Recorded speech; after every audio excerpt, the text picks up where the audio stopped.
ገና እንዳልነካ ነው ነገር ነው ማዕድኑ እንዳልኩት ከዩራኒየም ጀምሮ አይዞ ነዳጅም አለ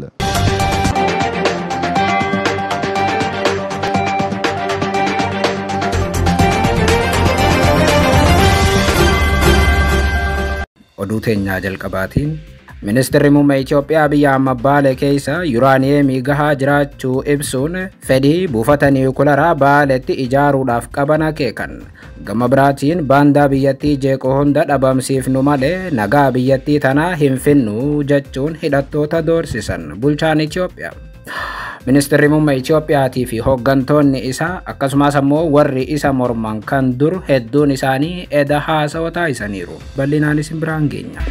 Oduu biraatiin qondaaltonni olaanoon mootummaa sadii biyya alaatti baqachuun himame. Namoonni kunneenis Ameerikaatti kooluu galtummaa akka gaafatan dhaga'ameera. Eenyu turanii bal'inaan dhaggeessu.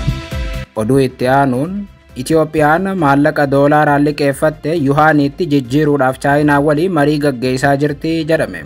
Liqeessitoota addunyaa keessaa jabduu tan taate chaayinaan immoo dhimma kanaaf deebisaa kennuu diddeettis jedhame. Gabaasa bal'aa dhageessu. Oduu biraatiin baaburri Jibuutii irraa ka'uun gama dirree dhawaatti imalaa ture garagaluudhaan namoonni 14 lubbuu dhaban. Dhimma kana ilaalchisuun qondaaltonni mootummaa ibsa laataniiru ni dhageessu. Oduu teenyaa xumuraaf biyya alaatiin immoo hoogganaa olaanaan Iraan Ayatollah Ali Khamenei buufanni niwukilaraa isaanii barbadaa'e akka hin jirre himan. Tibbana Donald Trump Israa'el keessatti haasawaa taasisaniif deebisaa kan laatan Ayatollaan abjuu itti fufeedha jechuun Trumpitti qoosaniiru. Haasawaa guyyaa kaleessaa Ayatollaan taasisanis bal'inaan isin biraan geenya akkam jirtu daawwattootaaf hordoftootaan olee Global Media. Oduuf odeeffannoo keenya yeroo ammaa qabannee dhufneeti jirra. Odeeffannoo keenya ijoo isaa amma dhageessan guutuu isaa isin biraan geenya. Haga xumuraa sagantaa keenyaatti dhaggeeffachuun yaada qabdan gara koomentiitiin nuuf barreessaa. Viidiyoon keenya namoota hedduu biraa akka dhaqqabuuf immoo like, share, subscribe godhuun dagatinaa isiniin jenna. Kallattumaan gara gabaasa bal'aattiin isin qajeelcha.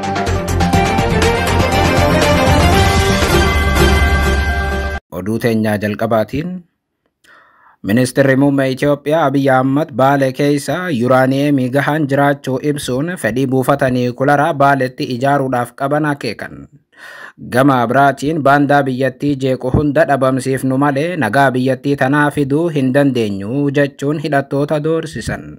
Ministri Muummee Itoophiyaa Abiy Ahmad kana kan dubbatan hooggantoota duraaniitii fi yeroo ammaa hojiirra jiran waliin soofumar Baaletti argamuun marii fi haasawaa taasisaniin ture.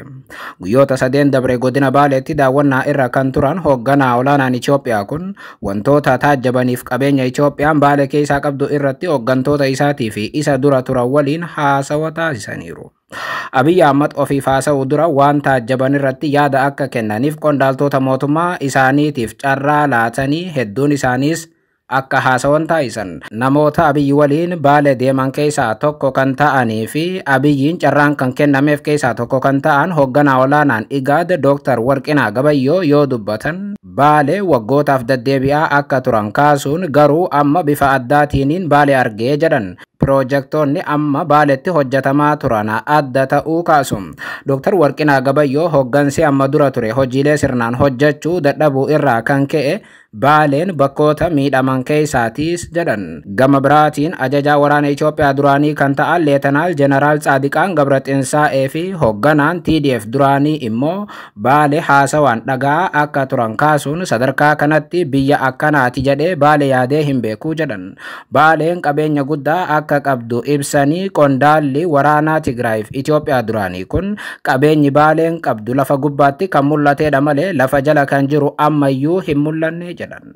Biyya tanatti rakkoon siyaasaa ammallee hin furamne hedduudha kan jedhan jeneraalli waraanaa biyyattii duraanii kun rakkoowwan hafan kana furree biyya tanaaf hojjannee waan uummanni barbaadu yoo dalayne qabeenya guddaa ni qabnaa jedhan. Qondaalli kun isa waggoota lamaaf TDF ijaaranii Abiyyi faana naannoo Tigraay keessatti wal lolaa turan ta'uu garuu hindagatina. Gama biraatiin pirezidaantiin duraanii naannoo Oromiyaa obbo Junayd Saaddoo immoo Baaleen albuuda guddaa akka qabdu eda haasawaa taasisaniin kaasanii garuu qorannoon gahaan akka irratti hin gaggeeffamne ibsaniiru. Junayd Saaddoo yoo dubbatan Abiyyiin nuti isin dura turreerra waan hojjechuu qabnu yeroo dheeraadhaaf hin argine turre jedhan. Amma garuu isin waan Baalee keessa jiru kana argitanii hojii hojjechaa jirtaniif galata qabdu jechuun Junaydiin Abiyyi osoo galateeffatu mul'ata.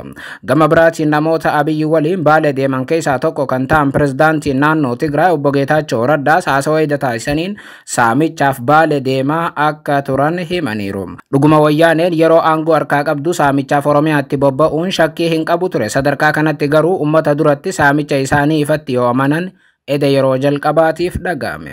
Sagantaa edaa sanaan erga yaada ministeerota isaanii fudhatanii booda haasawaa kan taasisan ministeerri muummee Itoophiyaa Abiyyi Ahmad kuusaa Yuraaniyeemii naannoo Oromiyaa keessatti argamu yeroo jalqabaatiif ifa godhan. Itoophiyaan anniisa niwukularaa kaayyoo nagaatiif fayyadamuudhaaf ijaaruuf akka jirtu erga beeksiftee booda torbaan 3 booda ministeerri muummee Itoophiyaa Abiyyi Ahmad eda wayita dubbatan kuufamni Yuraaniyeemii guddaa naannoo Oromiyaa keessatti argama jechuun mirkaneessan. Abiyyi Ahmad haasawaa isaanii gara walakkaa sa'aatii fudhate taasisaniin ani Baalee akka mana barumsaatti ni ilaalaa jedhan. Waan haga ammaatti hin tuqne hedduutu jira kan jedhan bulchaan Itoophiyaa kun Baalee albuudota hedduu qabdi isaan keessaa Yuraaniyeemii irraa eegalee boba'aan hundi ni argama jedhan. እኔ ይህን ቦታ ማየው እንደ ትምህርት ቤት ነው።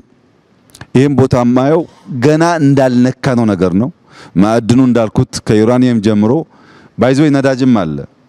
የነዳጅ ምልክቶችም አግኝተናል ባሌ ውስጥ። Baalee keessatti albuudonni hedduun akka jiru ifatti kaasuun Abiyyi addatti ammoo xiyyeeffannaa kan kennaniif Yuraaniyeemii ta'uu akeekan. Yuraaniyeemiin ammatti xiyyeeffannoo kan argateef torbaan 3 dura torbee anniisaa atoomikii idila addunyaa Raashiyaatti gaggeeffame irratti Abiyyi Itoophiyaan teeknooloojii niwukularaa karaa nagaa itti fayyadamuudhaaf jirtu ijaaruuf Raashiyaa waliin waliigaltee mallatteessitee turte. Waliigaltee sana isaaf Putiin jidduutti mallatteeffame. Bulchaan Itoophiyaa eda haasawaa taasisan keessatti humna niwukularii fayyadamuu kaasuu baatanis Baalee keessa Yuraaniyeemii gahaa qabaachuu mirkaneessaniiru. Kunis fedhiin isaanii ifa maal akka ta'e dubbachuurraa of qusatanillee tarii buufanni niwukularaa biyyattii Baalee tahaa laata kan jedhu yaaddoo ta'uu isaati.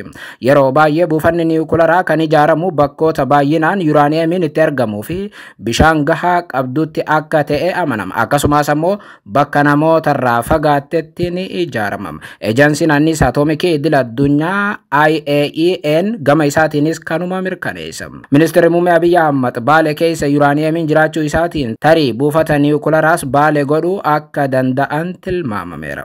Ministeerri muummee Abiyyi Ahmad haasawaa isaanii edaatiin qabeenyi kuufamaa Baaleetti argamu hunda keenyaaf ni ga'aas jedhaniiru. Gama kaaniin Itoophiyaan biyya keessaa baqatan otoo hin taane biyya itti baqatan akka taatuuf hojjechaa jirra jechuun ibsan. Abiyyi kana kan dubbatan yeroo lammiileen biyyattii kumoota dhibbaan lakkaa'aman barnoota dhaabanii biyyaa baqachaa jiranitti ture.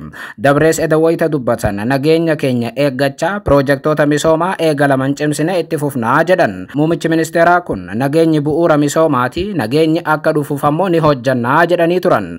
Garuu haga naga'aan dhufutti abadan harka marannee hin ilaallu jedhan. Haasawaa isaanii keessatti Itoophiyaan waggoottan dhibboota dabran biyyuma waraana keessa turte ta'uu kan kaasan Abiyyi namoonni baay'een akka yeroo keenya qofa waraanni jirutti ibsuu jedhan. Garuu yeroo ammaa guddina teeknooloojii keessumaa yuutuubii fi feesbuukii waan jiraniif naga'aan akka cirumaa hin jirretti ibsamaa jedhan. Bulchaan Itoophiyaa kun waraana jiru kana dhabamsiisuufis ta'e nageenya fiduudhaaf gama tokkoon hojjechaa gama kaaniin ammoo baandaa buqqifnu malee naga'aan hawwinu kun hin dhufu jedhan. Baandaa dhabamsiisuudhaaf dhaadatan kana garuu maqaa kaasuurraa of qusataniiru. Itoophiyaan waggoota 6 booda diinagdeedhaan Afrikaa keessaa sadarkaa lammaffaa akka qabattus kan eran Abiyyi akkasumas ammoo waggoota 10 booda diinagdeedhaan Afrikaa keessaa tokkoffaa ni taanaa jedhan. Kana galmaan ga'uuf ammoo hojiiwwan hedduun akka isaaniif hafuu fi kana akka hojjetan akeekan.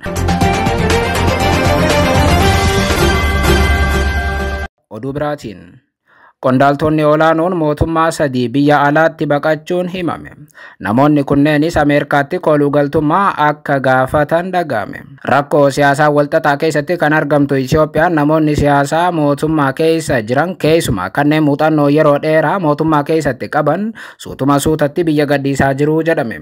Waraana cinna dhabee waggaa 8f gaggeeffamaa jiruun cinaatti kufaatii diinagdee hamaaf kan saaxilamte biyyattiin qondaaltonni mootummaa badhaadhina waliin ta'uun hojjechaa jiran kufaatii hamaa mudachaa akka jiru amanuun itti gaafatamummaan akka hin oolle sodaachuun sirnicha gadhiisanii harca'aa akka dhufan himameera. Har'a immoo odeeffannoon AGM ofiif addatti hin mirkaneeffannee fi qaama sanarraa mirkaneeffachuu hin dandeenye ganama kanarraa eegalee miidiyaa hawaasaa gubbaatti guddoo qoodameera. Odeeffannoon bal'inaan qoodame kun ambasaadarootaaf hooggansa olaanaa mootummaa ta'uun biyyattii keessatti muuxannoo jabaa kanneen qabaniif tajaajilaa turan hojii dhaabuudhaan Ameerikaatti koolugaltummaa gaafataniiru jedhame.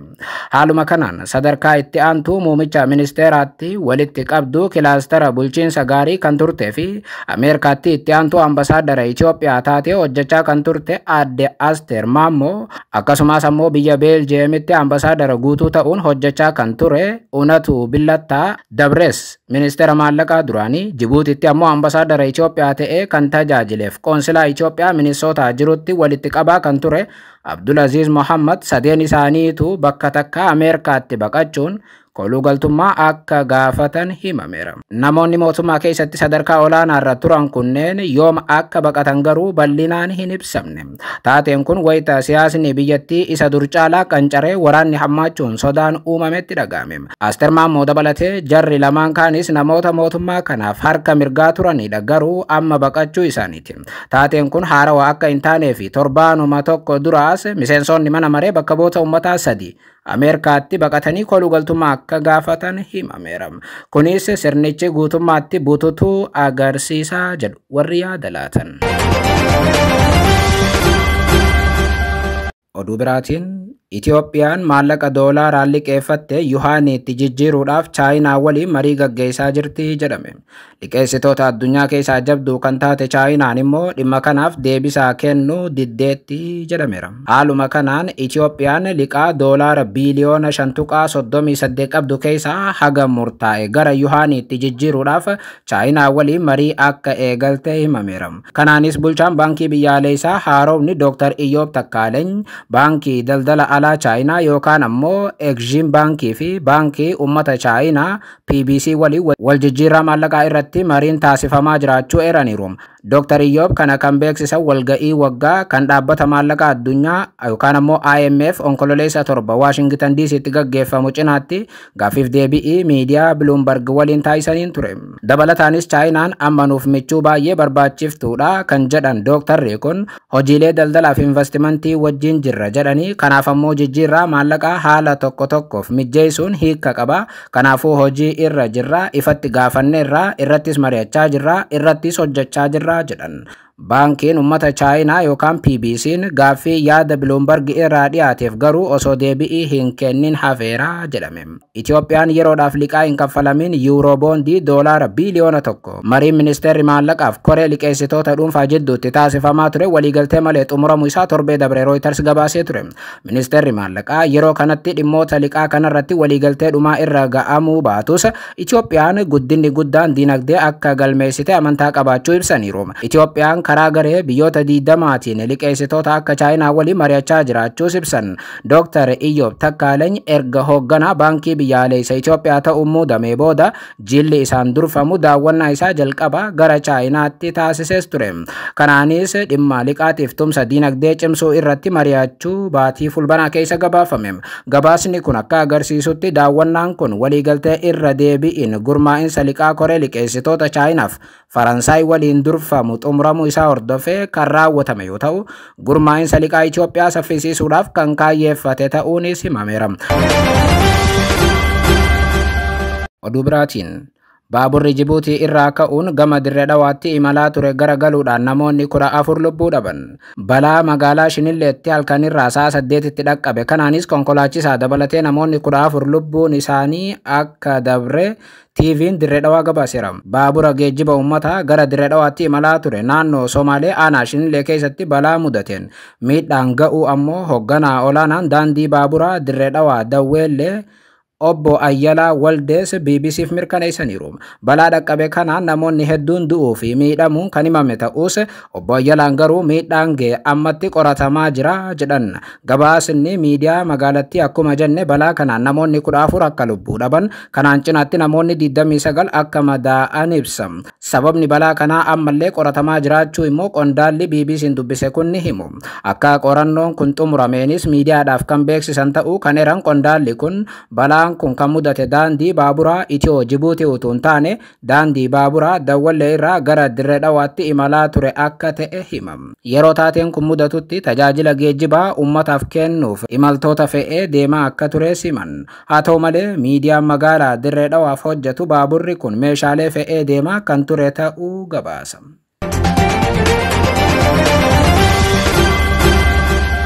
Oduu teenyaa xumuraatiin.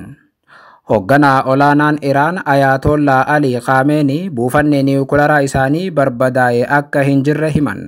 Tibbana Doonaald Tiraamp Israa'el keessatti haasawaa taasisaniif deebisaa qallaatan Ayatollaan abjuu itti fufe jechuun Tiraampitti qoosaniiru. Dhimma niwukilaraatiin wal qabatee addunyaa lixaa faana kan wal dhabde Iraan ammallee waa'ee kootii eenyuyyuu hin galchuu jetteetti. Haaluma kanaan hoogganaa olaanaan Iraan Ayatollah Ali Khamenei guyyaa kaleessaa ibsa kennaniin ibsa tibbana pirezidaantiin Ameerikaa Doonaald Tiraamp dhaabbilee niwukilaraa Iraan barbadeessuu ilaalchisee laatan kuffisaniiru. Shaampiyoonota ispoortii Iraanii fi morkattoota Olompikii saayinsii idil addunyaa waliin Teheraan keessatti walga'ii taasisaniin Khameneiin waa'ee sagantaa niwukilaraa Iraan ilaalchisee dubbii pirezidaantii Ameerikaa dubbatan irratti xiyyeeffatanii yaada bal'aa kennan. Ayatollaan akkas jedhan pirezidaantiin Ameerikaa indaastirii niwukilaraa Iraan irratti boombii darbatanii barbadeessuu isaaniitiin of jajaa turaniiru. Baay'ee gaariidha. Kun abjuu itti fufeedha jechuun buufanni isaanii miidhame akka hin jirre akeekan. Waxabajjii Israa'el Iraan irratti duula waraanaa kanaan dura hin argamne bantee turuun ni yaadatama. Waraana guyyaa 12 fudhate sanaas Ameerikaan yeroo gabaabaadhaaf itti makamuun dhaabbilee niwukilaraa Iraan ijoo rukuttee turuun ni yaadatama. Torbaan dabre haasawa Israa'el keessatti Kenneset irratti taasisaniin Doonaald Tiraamp immoo Ameerikaan yeroo haleellaa kanaatti iddoowwan niwukilaraa Iraan balleessuu akka dandeesse mirkaneessanii turan. Kanaaf ammoo boombii 14 dhaabbilee niwukilaraa ijoo Iraan irratti darbachuu kan kaasan Tiraamp walumaa galatti niwukilara dhabamsiisuu mirkaneessanii turan. Tiraamp haleellaa sanaan dandeettii niwukilaraa Iraan balleessineerra. Kana booda Iraan baha jiddu galeessaa hin doorsiftu jedhan. Haa ta'u malee haasawni Doonaald Tiraamp Israa'elitti taasisan sun gabaasa bal'aa Peentaagoon yeroo waxabajjii baaseen baay'ee wal dhiita ture. Peentaagoon battala waxabajjii haleellaan sun raawwatame bu'aa isaa ifa godhee ture. Bu'aa sanaan haleellaan kun sagantaa niwukilaraa Iraan waggaa tokko haga waggaa lamaatti duubatti deebisuu danda'a. Garuu guutummaatti buufata niwukilaraa Iraan balleessuu hin dandeenye jechuun mirkaneesse. Doonaald Tiraamp immoo akka waan gabbisa niwukilaraa Iraan guutummaatti balleessaniitti deddeebi'iin himaniiru. Kaleessa haasawaa kan taasisan hoogganaa olaanaan Iraan immoo aangoo Waashingitan dhimma kanarratti nan qaba jettu mormuun akkas jechuun gaafii gaafatan. Isin lammiileen Ameerikaa biyyi tokko indaastirii niwukilaraa yoo qabaatte maal gochuu akka qabdu yookaan maal gochuu akka hin qabne murteessuudhaaf aangoo akkamii qabdan? Addunyaa irratti ejjennoo akkamii qabdu? Iraan dandeettii niwukilaraaf indaastirii niwukilaraa qabaachuu fi dhiisuun ishee akkamiin dhimma Ameerikaa ta'a jechuun gaafatan. Ayatollaan hoogganaa olaanaan Iraan kun haasaa kanaan Iraan dandeettii waraanaa qabaachuu ishee mirkaneessanii dargaggootaaf walabummaa biyyattii waliin ammoo dandeettii waraanaa kana wal qabsiisaniiru. Asitti haleellaa Israa'el irratti waxabajjii keessa raawwataniin akka milkaa'wan kaasu Ali Khamenei misaa'iloonni Iraan gadi fageenyaan wiirtuuwwan barbaachisoo sirna Ziyoonistii hedduu keessa seenuun balleessuu danda'aniiru jechuun himuun misaa'iloonni kun hundi dargaggoota Iraaniin kan hojjetamanidha jedhu. Khameneiin bakka biraa irraa hin bitanne jechuun misaa'ilota kana dargaggoonni isaanii akka oomishan himu. Gama biraatiin Ameerikaan yakka waraanaa Gaazaa keessatti raawwatamaa jiru keessatti qooda fudhatte guddaa ta'uun ishee hin haalamu kan jedhan Khameneiin qabeenyaaf meeshaalee waraanaa Ameerikaa uummata Gaazaa ittisa hin qabne irratti akka kufuuf sirna Ziyoonistootaatiif baay'inaan akka dhiyaatu taasifameera jechuun Ameerikaa yakka kana keessatti kallattiin hirmaachuu himatan. Khameneiin yoo dubbatan pirezidaantiin Ameerikaa shororkeessummaadhaan lolaa jirra jedha. Garuu haleellaa kanaan daa'imman 20 ol kan Gaazaa keessa jiran wareegamaniiru. Ijoolleen kun shororkeessitoota turanii jechuun Tiraamp gaafatan. Itti dabaluudhaanis kallattiidhaan Ameerikaa yoo himatan isin shororkeessitoota jechuun qeeqaniiru. Gama biraatiin marii fi qoqqobbii Ameerikaa akka hin fudhanne kan kaasan Ali Khameneiin Ameerikaa waliigaltee uumuun akka hin danda'amne cimsanii dubbataniiru. Waashingtan uummata Iraan gowwoomsuuf dirqisiisuu barbaaddi kana hin fudhannu jedhan. Yeroo gaarii.